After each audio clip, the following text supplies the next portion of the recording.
I want to say good afternoon to everybody. And welcome everybody here to the House of Jacob. And I want to thank the choir for two very nice selections as well.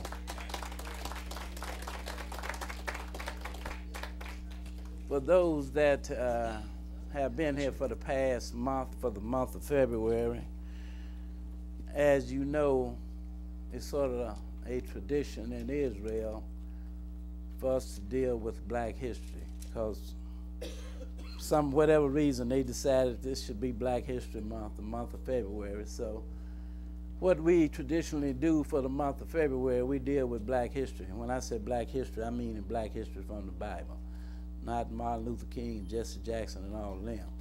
But we deal with actual Black history from the Bible, because as I always say, the Bible is a history book. And the history that it deals with most is the history of the Israelites. If you really want to know the Israelites, some people like to use the term Jews.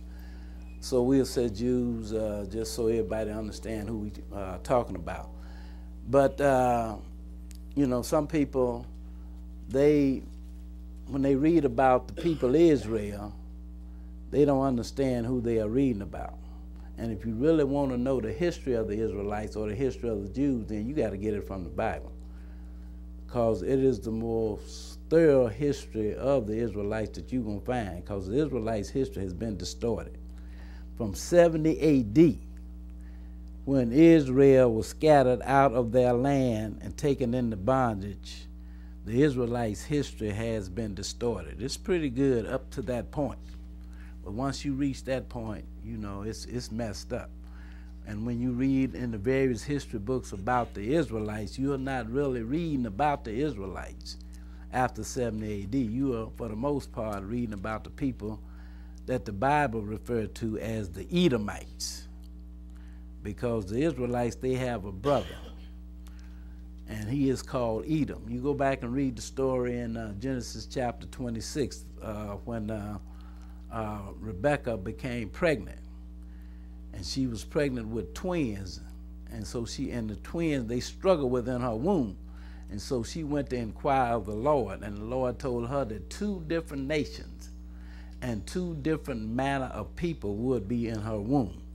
The two different nations were the Israelites and the Edomites. Israel, they got carted off in captivity in 70 AD. Then Edom moved in and took over their land.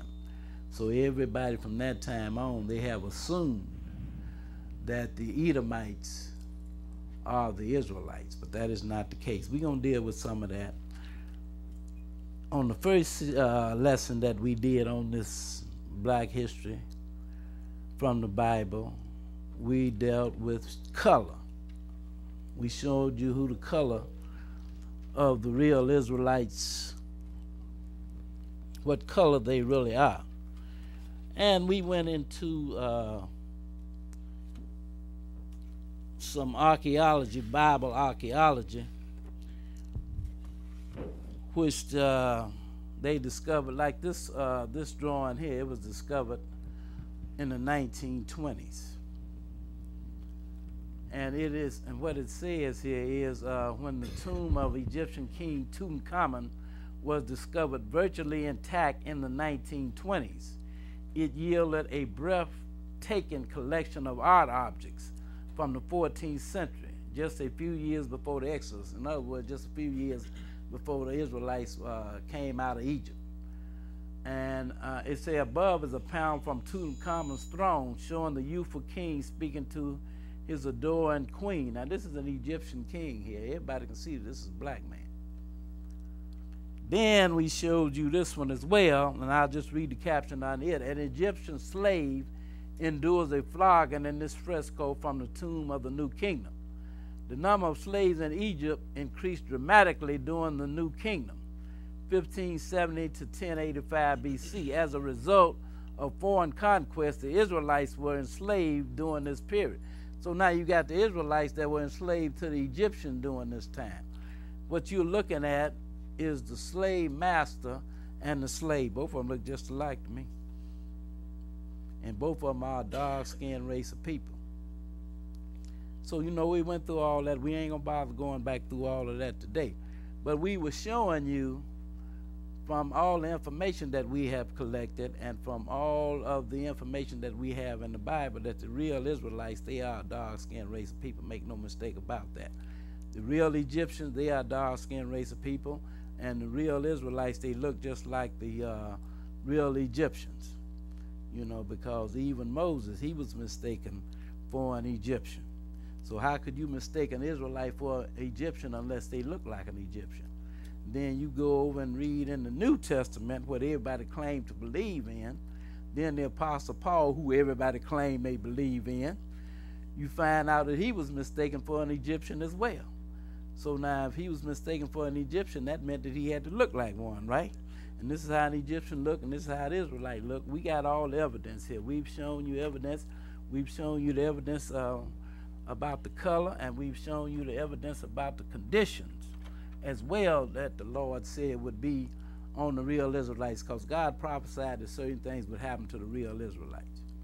You know, they would go into bondage, and they would be led away captive into all nations, and they would be evil treated in all these nations wherein they have been led away captive. In fact, we're going to go back and we're going to deal with just a little bit of that. Let's start this lesson out in Deuteronomy chapter 28, and we'll begin reading at verse 15. Oh, yeah, by the way, Frank gave you the title. And the title, again, is The Spiritual Death and Resurrection of Israel. The spiritual death and resurrection of Israel. We're going to show you when Israel died, and we're going to show you when they are to be resurrected. This is just the third leg of our Black History series. So now, let's begin this in Deuteronomy chapter 28, and we'll begin reading at verse 15. And this is what the Lord had Moses to say to the Israelites here. This is strictly directed to the Israelites here. You know, other people read this, and they're going to make this be everybody. But no, this was strictly directed to the Israelites here. Let's start reading at Deuteronomy chapter 28, and we'll begin reading at verse 1. We're going to deal with this. This is the last time we're going to deal with this for a while, the Black History thing. But we deal with everything. You understand? Everything that the Bible teaches from Genesis to Revelation, we deal with it. You understand what I'm saying? Now we are dealing with identity. You might wonder, why does it matter what color real Israelites or who the real Israelites are? I'll tell you this one thing. God said by the mouth of the Apostle Paul, who was the apostle to the Gentiles, he said that God have given his oracles, which means his divine revelations, unto Israel. Now, if he gave them unto Israel, and if you want to get them, then you got to go to the source that he gave them to. You understand what I'm saying? This ain't no slight against nobody. It's just how God chose to do the thing. If he had done it any other way, and we're going to teach you the Bible, then we had to teach you that. But seeing how this is the way he did it, then we got to teach you that. You understand what I'm saying? You got to get this thing right. And if you don't get it from an Israelite or get it from one that got it from an Israelite, you're not going to get it right. It's just that simple. I look at the things that the Gentiles are giving. They claim the word of God been put in their hand. That's what they said. But I look at the things they teach, and none of it lines up with the Bible. All through the Bible, God said the seventh day is the Sabbath day. Then what did the Gentile come along and do? He said, no, it ain't the seventh day. It is the first day. So but that ain't what God said. He said over and over again, it is the seventh day. God said, I'm coming to the earth. Gentiles said, no, we going to heaven. Jesus came and said the law is good as long as there's a heaven and an earth. Then what Gentiles do? They came along and they said, no, the law ended when Jesus died on the cross. He nailed it to the cross. And he said just the opposite, didn't he? I'm just giving you a few examples. Jesus said, I'm going to be in the grave 3 days and 3 nights. What did the Gentiles say? Oh, no, you're going to be in there day of the hand. You going in there Friday, and you coming out Easter Sunday morning. Jesus said 3 days and 3 nights. He said day